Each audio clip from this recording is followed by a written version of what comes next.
Welcome everybody to the Core Solutions of Lync 2013 Jumpstart, presented by myself, Aaron Steele, as well as Brian Ricks. Hey Aaron, glad to be back. How you guys doing? This is a continuation and a rehash, you might say, of our 2010 version. Very much so. So, myself, I am Aaron Steele. I'm a senior consultant with Microsoft. I specialize in voice architecture and enterprise deployments. So I've been doing this really since about LCS 2005, and I also do Exchange and Exchange UM. I come from both a consulting and an internal IT background. Brian, what about yourself? Hi, I'm Brian Ricks, the owner and lead architect of Brightcomp Computers, founded out of Arizona. We've been in business since 2009, providing unified communication services directly to end users and customers. Prior to that, in the private sector, doing small, medium, and large businesses as a lead IT in various roles. But from an LCS perspective, that was the 2003 days, Exchange, MS Mail days. So things have been in the industry for a while and been doing this for some time. An MVP in LCS 2005, and on. So been an MVP since then. So that's me. Welcome. So we're going to cover a wide range of topics over the course of the next couple of days. This is the sort of general idea of what we're going to be covering here. The architecture and design here, we're going to then jump into a bit of configuring users, as well as talking about the RBAC, the roles-based access model that's available in 2013. And it'll be what I consider interesting. So that'll be a fun demo for us to look at. Yeah, we've got a demo there. Then we'll jump into a bit of clients and devices. We'll then do conferencing as well as a demo there, and then we'll jump into external access. And then on the second day is our sort of plan here. We'll do a bit on persistent chat and then archiving and monitoring. Then we'll have a demo that sort of covers those last two topics a bit. We'll jump into administration and maintenance, rather. Then we'll get into sort of some of the really fun things that Lync Server 2013 enabled for us, some of these really well-architected high availability and disaster recovery features. And then we'll have a demo of that. And then last, but most certainly not least, it's the migration from those supported platforms into Lync Server 2013 will be our last session. All right, so it's a lot of content in 2 days. Yep. A lot of content. But I do think that it'll be well worth your time and energy to be with us for these 2 days. So. Yeah, thanks for joining us. So the target audience of this is really IT and telecommunications professionals who design, plan, deploy, and support UC solutions.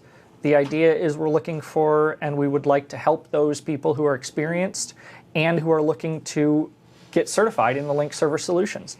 So really the idea is this will prep you for passing or for taking and passing that 70-336 Lync exam. And then you'll note that we have a link here, excuse me, a link here to that course as well. And then in 2 weeks, I think Brian is going to come back here and do the next section of this with Rui about Lync 337. That's right. And I think a key component or a key bit of information regarding the IT who we're talking to and the audience and whatnot is there is a high expectation that you are very, very well and intimately familiar with Lync 2010. We'll be doing a lot of references to how it was, to how it is. And so without that base knowledge, things may be a little confusing. I also want to stress that while this is a prep exam for 336, it's not the only thing that we can do for 336. There's all kinds of local courses, hands-on, things to get really in-depth. We're going to be breezing over stuff in a 2-day course and touching on the things that you need to know, but the depth and level you'll want to know, you'll need more information. Yeah. We're trying to help you pass it, but we're not necessarily saying that we're going to get you there just from this course. Exactly. A little bit. So this is about the MVA. This is being put on through the Microsoft Virtual Academy. It's a free online learning tailored towards IT pros and developers. We have about 1 million registered users. It provides up-to-date, relevant training on a variety of Microsoft products, and it's a really good sort of resource that we've found and that I'm really happy to be working with on this. Yeah, and the last point there, relevant, that means we're relevant, right? Lync's a relevant product to Microsoft. It is. For this course here, we've actually got an offer for you. It's effectively, it's 50 MVA points for you by taking this course, and there's a voucher there for you to go and fill out Is Yeah, it Tindy a type. little, yeah, a little survey, and there's a code that there, and you can get those 50 MVA points for your participation in this course. And MVA points, what are those points? They seem to be like gamer achievements Yes, excellent. for your So we can- education. Level up. We want you to be the best attendee of course taking that you can be, and that's how you show that you've done a lot of training, right? So, Yep. So jumping into it, really this first module and what we're going to be talking about for about the next hour is the architecture and design of Lync Server 2013. We're going to jump in and give you an overview of how that architecture comes about, what the core capabilities are. We're going to go into a bit of the design process, how you might design that for a deployment at a customer. We're going to talk about how you assess those infrastructure requirements and how you update a design of an existing UC platform, be it OCS 2007 or Lync 2010. Working through those Microsoft Solution Framework phases, it's a good way that we've found to plan out this product. We'll then move into planning out your infrastructure requirements, and then we get a little into actually using some of the tools and walking through the different tools, the planning tools, the topology builder tools. And then we get into planning your infrastructure, and then finally designing your documentation using Office. It's just this little sort of tack on of how you might want to document your Lync server deployment. Okay. And we do want to stress that the architecture has changed fairly significantly. Most definitely. From our requirements, from what it can do, everything that goes along. So this is a key module, presentation that we're giving, and it also means it's going to be a bit lengthy. Yeah. Because there's a lot of information in this first set. So bear with us, pay attention, keep in mind that this is all good, relevant information. So just smile and move along. We'll try and keep it active for you, but it may be a little dry here as we're getting into it. So in the first segment of this session, we're going to be talking about your deployment options. We're going to be talking about the architecture, the roles, the clients, the tools, going over again what CMS and your central management database are, a little bit on SIP, as it is really the core of Lync Server. We're going to get into what you can do from a hybrid model, and then the improvements about enterprise voice that we've done for Lync 2013. Okay. And a lot of this information we get deeper in a lot of other modules, so deeper into clients, deeper into monitoring, deeper into troubleshooting. Yep. But this is going to be your core foundation, so again, important information. Yep. So when we get into deployment options, we've really got 3 core deployment options. The idea is you can have a fully on-premise deployment where in either a private cloud or a dedicated environment in your data center. You can do a hybrid, what we call a split domain model, where your Lync SIP environment is split between your on-prem deployment and the Microsoft O365 cloud. And then we have a fully cloud deployment that comes with its own unique requirements and unique needs for standing up a tenant in the O365 environment. So even with this base configuration, you could, in theory, start on-premise, move to hybrid, and then finish in the cloud if that was your desire. Most definitely, and one of the things to be thinking about as you're designing your Lync environment is making sure you don't lock yourself out of any of those options. So you want to try and make your choices and make your design decisions such that you don't prevent yourself from moving into the cloud. Because even if it's not a target of you and your infrastructure right now, you could try and have that be a target of your infrastructure in a year or 2 years as you're progressing through this deployment. That's right. And we get into the migrations things later, and well, actually the last module of the day tomorrow. But remember, keep the open mind, like Aaron said. Conceptually, maybe it's an acquisition, maybe it's a merger, maybe something's happening that makes you look at things differently than you do today. Microsoft has enabled you to have all of these options, and so that's great. We just need to remember to plan accordingly. Mm-hmm.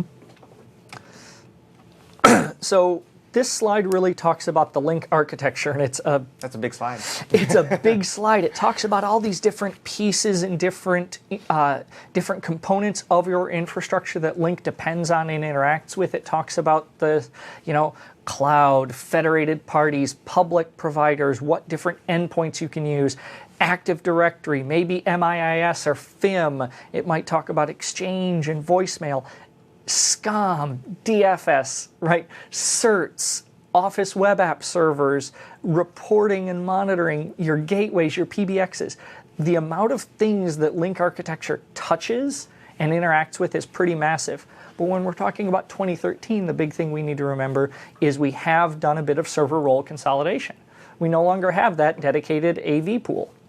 right? Those roles have been moved in and consolidated onto the front end. And that's something that's common themed across Microsoft products, whether it be Exchange, whether it be Lync, is the consolidation of roles and stop breaking them out and make it a super server that can figure out what to do and how to do things best. But also getting down to that brick model. That's right. A lot of our products are working towards becoming bricks, a unit of measure as a brick, and you just implement that to gain all the functionality for that pool of users. At an additional level, right? Yep. Yep.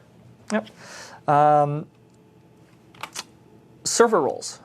This really talks about the different server roles that there are that are really Lync servers in your environment. And we note here that there are, 10 different server roles? But in fact, what you'll find is some of those server roles, though they are servers and pieces out there, don't require nearly as much configuration or deployment as they did in 2010. The persistent chat role is a good note here. You'll see we do have a persistent chat server and a potential for a persistent chat compliance or backend. Mm-hmm. You might think that that's no change from Lync 2010, but it definitely is. Oh, yes. And it's also important to know, while these are roles, they're not necessarily Lync dedicated roles. We'd love to have dedicated SQL servers. We'd love them to be Lync only. We also understand that's not typically the case. It may be an instance. It may be some sort of existing infrastructure that exists. So when you're looking at the architecture in general, don't look at it as all brand net new. It's not necessarily net new. Doesn't right? have to be net new, but a lot of that net new may come from your infrastructure requirements and how many users you intend to support on that environment. Sure. Yep. So we've got that standard edition server. That's your sort of small deployment standalone server. We've got this idea of a front end and a back end. In Lync Server 2013, there's not really that much change on the front end versus back end. In some ways, mm-hmm. We definitely get to that there are some ways. The director role, it's been demoted, would you say? De-emphasized? De-emphasized is a good word. De-emphasized. Yeah. What we've done with the product is, in fact, all those things that a director could do have now been moved back to the front end. That's right. And it still exists and can be deployed mm-hmm. for those that need or believe they need, or whatever the case may be from a security requirements perspective, to fit into their DMZ model. But it's not, definitely not a pushed, it's de-emphasized. It's not a pushed, we should have model anymore. Yeah, we still have that edge server, and we still rely on that edge for a lot of those capabilities. It's one of the unique features of the Lync product in the way it functions in that edge role. Now we get into a little bit about clients. In 2013, we really got ourselves to a place where we had a mix of a bunch of different clients. We have the Lync Server 2013 client itself. We have this thing called the Lync 2013 Basic client. What is that? It's a Lync client that's available for download on Microsoft, and it is no license required Lync client, but it has definitely a reduced functionality. It can't do some of the enterprise voice features. It can't participate in some of the advanced voice routing, response group type stuff. It can't do some of those features. But it is a basic Lync client that can be used and can be installed by your end users. Right. So I guess people would be asking, when would I use basic versus the full client? You might use basic on a kiosk. You might use basic on a number of places. Right. Where have you seen basic deployed? Basic for light users, people that aren't doing anything but instant messaging. Kiosk is a great place where it's just basic logging in, Q&A. I've got a support kiosk at an event and somebody needs to come in and start some communications. Really, where you want it to be used is where you want just limited functionality and don't want a license. That's where the advantage is. So. Yep. We should definitely mention here this Lync 2013 Phone Edition. The thing to remember about that is, in fact, it's probably just better referenced as Lync Phone Edition. We've removed most of the version numbers from this, and it's not an actively being developed product anymore. That's right. And we'll get more into that in the devices section today, I believe. Yep. Where we talk about what is and isn't being developed and where the future of devices are for the Lync product. Yep. We've got Lync 2013 Mobile, and that's a mobile client that exists on iPhone, iPad, Windows Mobile, Android, a broad range of devices. Really, we've pushed that out to be, we want that out there and to be a really broad-reaching and broadly available client.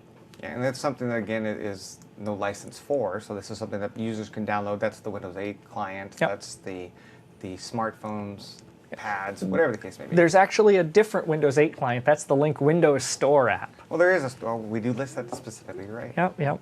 And then we've got this thing, the Lync Windows 2013 web app. It's the web interface that users will use when they're interacting with conferences. This should not be thought of or as communicator web access. This really shouldn't be thought of in that way as communicator web access. So it's not CWeb has never come back. Right? No. We have the Exchange Instant Messaging, and really that's the replacement for if you want something IM only. Web-based that's IM. web-based. Otherwise, Get a client. It's right. It's designed specifically. Basic exists, right? So that's an option. Keep in mind, if you are, just because there's no client license doesn't mean there's not a CAL license for the user connecting. Agreed. So Agreed. But it doesn't necessarily require an Office 2013 license that's right. to You get don't it. have to get the whole product download in order to get the one. So. Yep. We should mention a few things that have gone away. The Lync 2010 attendee client, that installable web conference interaction attendee client it's gone away. And it doesn't actually work against a 2013 environment. And it's not needed because of the way that we have the ActiveX and the interactions from the quick downloads that happen. So we get the full features being light without having to have an application. In that web app. In the web, exactly. Yep. So moving on, we're starting to talk about the Lync 2013 administrative tools. The thing to note here is, for the most part, these tools haven't changed since Lync 2010. We've got a couple of additions in here, and we definitely have some additions in the administration, sort of the monitoring and troubleshooting aspect with that centralized logging service. So again, just like in Lync 2010, we have a server deployment wizard. Just like in 2010, we have a Silverlight-based Lync control panel. We have the management shell, which is a set of PowerShell 2. So that's the only sort of little thing to remember here is even though you might have PowerShell 3 on your box, all your Lync modules are PowerShell 2. And we'll actually get a little bit more into that in the next module, I believe, 3. So anyway. So we've got the topology builder. That's the tool you use to architect and design your environment. It's the tool you use to make decisions about how that deployment is going to go, as well as push that into the environment.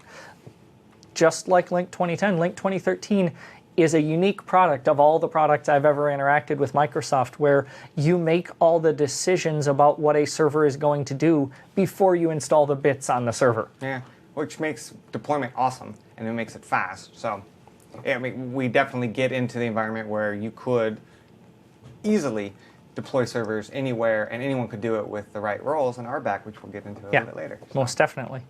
So we've got this central management database. It's the thing that sort of keeps track of all those changes and all the configuration that we've got in the environment.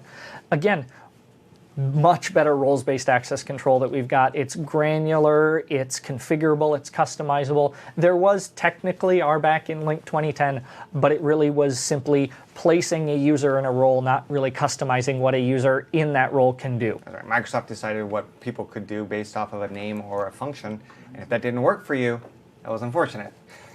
Exactly. So.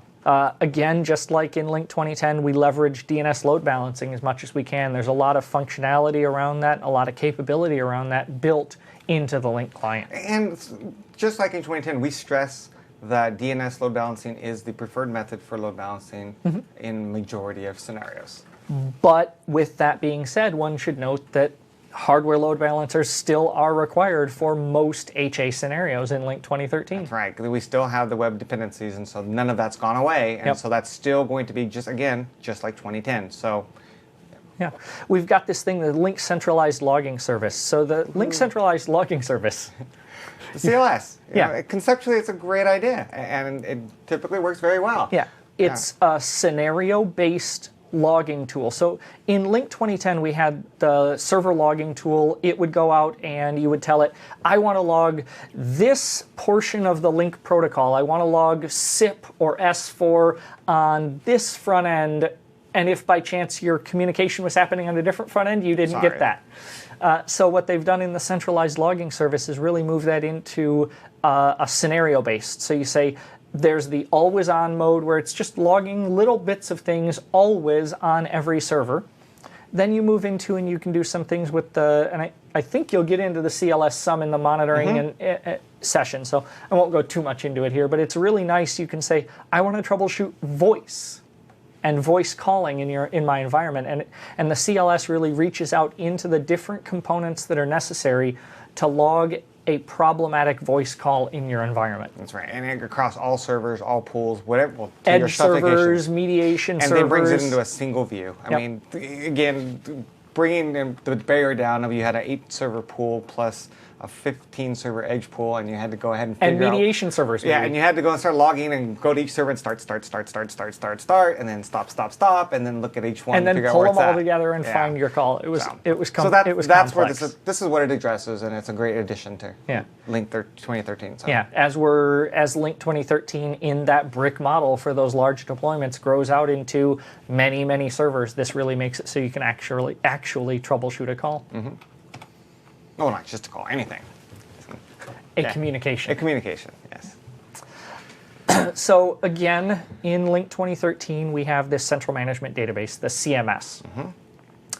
It does what it says here, right? It provides that robust, schematized storage of the data needed to set up, maintain, administer, describe, and operate your Lync environment. And during that deployment, it validates that data for consistency. So it's an XML document that describes your Lync environment, that as your topology builder tools or as your control panel modifies it, it performs validations on to make sure that that data is accurate when it goes into the CMS. Right, and if we think about, again, this is not new, this is a 2010 concept, it resolves a lot of the management issues we had in OCS. So previous to Lync 2010, we had to go log in manually and monitor and manage edge servers, for instance, or things that were in the DMZ that were pulled out, maybe directories, maybe however you're configured. Now all of that goes away as of 2010 because we're pushing. So. Push that all, as we say, we push a read-only copy out to all servers, all Lync servers in your environment, host a copy of the CMS. That's right. So SIP.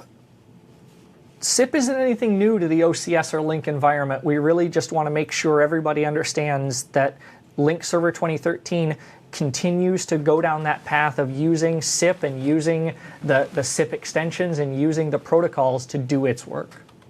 Right. And we're actually, from a troubleshooting perspective, slightly touch on SIP in general. I will say if you are managing and monitoring a Lync world, you need to understand SIP. SIP is highly important because that's how everything is functioning within the Lync world. Yeah, you need to be able to understand how, in those centralized logs you get, how to actually dig into those and watch the traffic, watch those protocols, and watch those things going. It's definitely, it may not be something that's raw on the test, but if you're operating a Lync Server 2013 environment, you really need to be able to dig into and look at those things. So we're getting into a little bit of hybrid. We talked about hybrid previously. We talked about that there was this split domain model we had available to us in Lync 2013, much like what Exchange had in Exchange 2010. Yeah, we're actually a little bit behind functionality-wise, what could happen and couldn't happen. Yep. And if you think about it, it's not an uncommon scenario these days, especially when Exchange exists in a hybrid solution, where you want to have Contoso.com in the cloud users provision, but you also want Contoso.com users on premise. Yep. That wasn't possible, but now 2013 makes it possible. Yep, we could do that with your SIP namespace. It definitely does have some requirements to get that set up. There's some needs for dir sync between your on-prem environment and the cloud environment. You definitely have to get federation and SSO set up. There's a Lync hybrid interoperability. That means your cloud tenant has to be at the right version, right? We need, as we say, ADFS v2 at least. It's probably v2.1 at this point. Active Directory Federation services that are doing that directory sync. We say dir sync here, and the thing to note about that is dir sync is an application that you can download from Microsoft to set up directory synchronization between one forest and a single tenant in the cloud. It should be noted that there are directory sync FIM modules available such that if you have a Forefront Identity Manager deployment in your environment and need to do some of the much more complex scenarios with this, you definitely have those capabilities. So interoperability between a Lync on-prem environment and the Lync cloud, it's really IM and presence, federation. What you lack in the cloud is the voice feature set. What you lack by putting a user in the cloud version of your namespace is those phone capabilities. Right. But you can leverage and utilize the conferencing in the cloud. In fact, users that start the conference, remember, just like anything in Lync, the user's pool where they start the conference is where the conference is hosted. So if a cloud person provisions and starts a conference, your conference is in the cloud. Now that could be good or bad. Yep. If he's the only person in the cloud and everybody else is on premise, that's not a great thing. But just like 2010, just like 2013, part of the concept process, you've got to figure out what's happening, where it's happening. From an exam perspective, it's where is it happening? Where are the communications occurring? So, for instance, when a user's logging in hybrid mode, how does that process happen? Where do they go? Well, it's no different than it is on premise. It's just a redirect. So. They get it, but they do get a discovery record that points them at the cloud. The cloud figures out that they aren't a person who exists in the cloud, and they get pushed back onto the on-prem world. So we note here that that it's a Lync 2010 plus pool. What we mean is, as of Lync 2010, I think CU5, you could turn this functionality on with a Lync 2013 tenant to get hybrid functionality, even with just having a Lync 2010 Edge server. Right, that's correct. So in fact, you can set up this hybrid split domain model with a legacy OCS 2007 R2 pool on-prem, Lync 2010 Edge at the right level, and a 2013 hybrid tenant. That seems messy.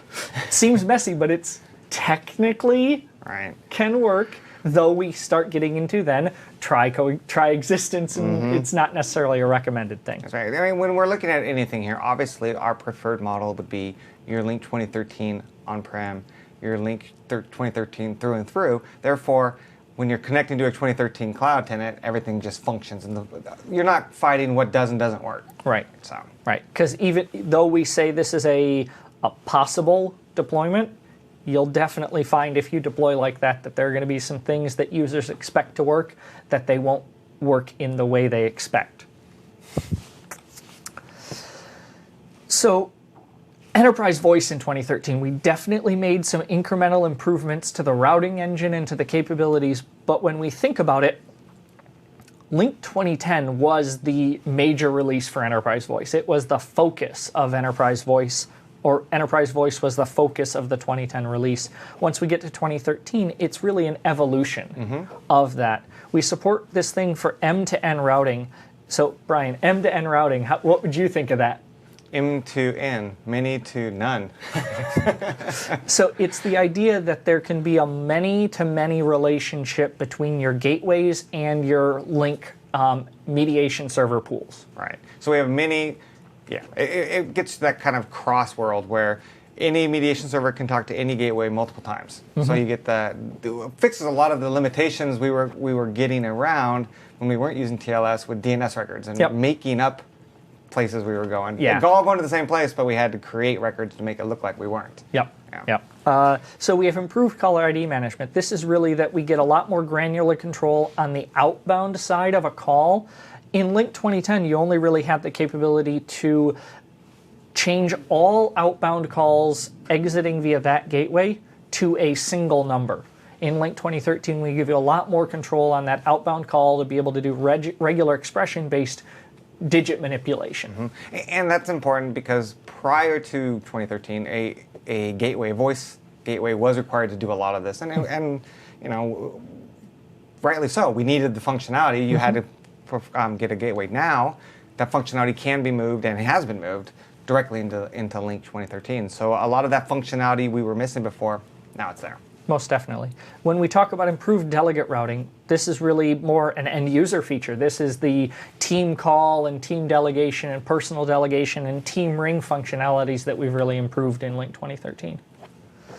So response group manager, it was a big ask that we got from the field when we deployed response groups, was that we couldn't delegate out management of a response group to anybody, and it really sort of hampered that deployment. You had to be a full voice admin to be able to modify just your response group. That's right. The response group being who's in it, what's the routing of it, how does it, and we'll get in, RBAC will show some of this actually. We'll show how this works and doesn't work to some extent, but the idea is when you're a manager and you've been associated to a response group, when you log in, that's what you see. Yep. Your response group that you can edit, and then of course, when you log into the control panel, you get to see what you get to see. Yep. So. Yeah, most definitely. So we've gotten the idea of finally inter-trunk routing. We can do trunk-to-trunk routing within Lync server. This means we can actually put Lync in front of things, and we don't have to actually be right. Lync can now be the center of your voice infrastructure and provide some of those functionalities that your gateways or your PBXs had to do in the past. And that's huge because part of the deployment process was always hampered by, well, Lync has to be on the back end. If something has to pass it, the call, and it only has one way out, and that's how it's going to go. Versus now, Lync can get it, and it can do it. Think of it as a loop. Call comes in, and call goes right back out. Yep. We can basically do anything. We can do those things.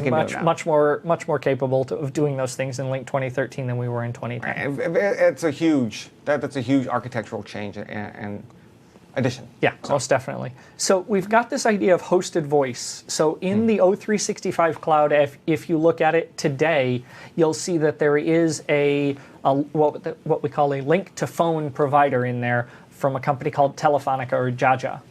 But that product has, as they have told us, is being discontinued. And at this point, Microsoft hasn't really announced what the next solution for Lync voice in the cloud is. What Tony Bates announced at the Lync conference was definitely a push that there will be a voice solution in the cloud. Yeah, and whether that's, well, I don't want to, who knows what it'll be or what products Microsoft has that it can leverage to be part of what the voice is in the cloud. One would think that's where things would go, but who knows? So the importance from the exam perspective is there could be a question saying, can you do it? Yes. And the voice provider is something that you've subscribed outside of Office 365, but it's inside of Office 365. But it's outside You're paying a Office separate 365. party, but you're setting it up through your O365 deployment. And you basically select the option to say, I do have it, and then if you don't, it won't work. But if you do have it, then you have the option to click to dial, so Lync to phone. Most definitely. So IPv6, this is a big one for those companies that are actually moving down the IPv6 path. We're giving you the ability, and Lync supports IPv6 for all its components. I've actually seen situations where IPv6 had to be turned on the servers or functionality didn't work. That's right. And it's the idea is that it's functional between 95% of the objects that exist. For example, call mission control, things, media by... There's certain things that are IPv4 frameworked, and so there's no IPv6 option within the architecture today. You can assume that will change at some point, but as of today, most functionality works directly with IP. So it's not one or the other. You need both, and everything works with both running together.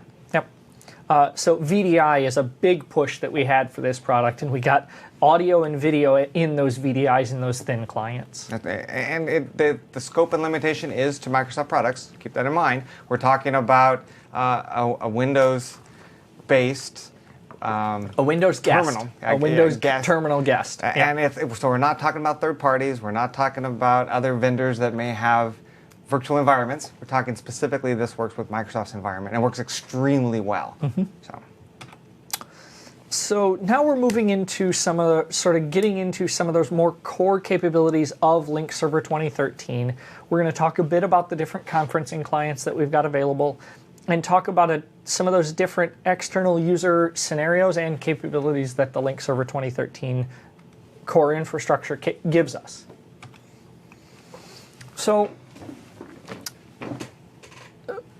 at Lync 2013, its feature set and what it sort of really gave you improvements on is this big list of stuff. It's this idea that we have a much better user interface, a much cleaner user interface. The me area of the client has been improved. The contact card DLLs that flow over into Exchange and over into Outlook have definite improvements. And across the platform, in 2013 Office perspective, all are the same across. So there's a better sharing features in that conference. There's additional polling features you've got. There's a much improved meeting join experience. In Lync 2010, we had this scenario where you'd be in Outlook with Lync running. You'd click to join a meeting from your Outlook invite, which would spawn a browser, which would then launch your Lync client and join you into the meeting. Right. A little bit of a convoluted set of steps there. In Lync 2013, that meeting join experience from a user in their Outlook client or clicking it from an external party is definitely improved. Definite PSTN dial-in conferencing enhancements in the Lync client and in Lync. Here's a big one that people have been asking for: multi-party video. Multi-party? You mean we can do Hollywood Squares? Yes, to an extent. Yeah, we can do up to 5 people in a simultaneous video stream mode. The big thing to remember here as you're deploying this is 5 people's video going over your bandwidth. Right, and it can even be more aggressive than that if you stop and think about it. So if we have a video conference with, let's say, 40 people in it, every user could potentially have 5 different active speakers because we have this option where we can pin and keep people on there. Yeah. So if all even 40 if they're people, not speaking. That's right. So if all 40 people had different 5 people pinned, you have potentially 40 plus, 80 plus streams all going around the network. On a gigabit LAN, probably not that big a deal. Yep. Start getting the WAN, going over the edge server, we could have some big issues here. So most definitely. There's configuration, there's options we have to help control this, but just keep that in mind that you got it, everybody's been asking for it, but now there's impact because of it. Right, and it should be definitely remembered as you're sort of designing and deploying this, what we are doing is very different from what a Polycom or their deployment is. They're actually doing a lot of work to mix that video stream on hardware at the back end, and then each user just consumes a single stream of all of those participants. Mm-hmm. All right, and whereas we're giving all the streams and letting the client figure out what he's supposed to have and not have, discard, different video rates, different sizes, HDs of it. I mean, there's all kinds of enhancements to video. Video had a huge improvement. Most definitely, most definitely. Administrative enhancements, that's your RBAC. That's really that thing that we've given people that they've really been clamoring for. Right, and getting more, not quite yet, but more on par with the Exchange RBAC. Yep. So call, park, and retrieve. The pre-call and in-call diagnostics that reported the end users are definitely improved. Better device handling, better emergency services and E911 and sort of those things. Definitely just interactively better call handling. Mm-hmm. The methods you use to mute, the methods you use to hang up the call are much more intuitive, much more in line with what the environment is asking for. One thing I'm noting that's not on here is tabs.